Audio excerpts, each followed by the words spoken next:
Programang ito ay rated SPG, striktong patnubay at gabay ng magulang ang kailangan.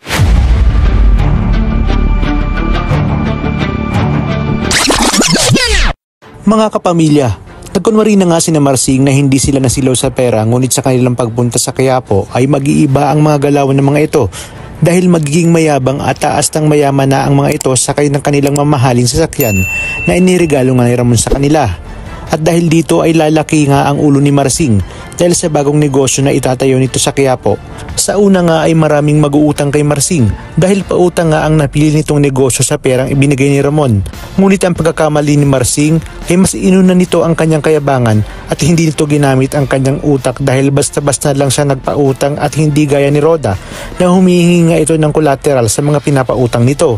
Di kalaunan ay hindi tutupad sa pinagkasunduan ang mga pinautang ni Marsing kaya dito unti-unting manlulugi ang kanilang negosyo.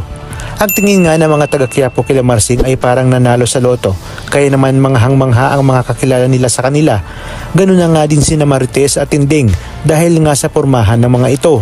Pinuri naman sila ni Tess dahil sa isang iglap nga ay nagbago na ang kanilang buhay. Nagpagpakasal nga si Mokang sa isang mayaman na negosyante. Ngunit ang hindi alam ni Tess na ang pinuri pala niya na asawa ni Mokang ay ang lalaking minsan ang nagbigay sa kanya ng malaking pilat sa kanyang pagkatao.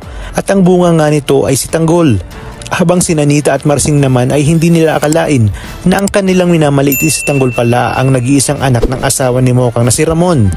Lumayo man si Mokang kay Tanggol ay tadhana pa din ang naglalapit sa kanila dahil magiging konektado nga sila sa isa't isa. Magugulat nga si Mokang sa katotohanan kapag siya mismo ang makatuklas sa pagkatao ni Tanggol, lalo na pag nagkita na ang tunay na mag-amang Ramon at Tanggol dahil wala nang sasayangin na oras si Ramon sa oras na matagpuan nito ang tunay niyang anak na si Tanggol. Dito na matatapos ang lahat ng pang-aapi kay Tanggol. Hindi malalaman ni Mokang kung ano ang kanyang mararamdaman dahil tila pinaglalaroon sila ng tadhana.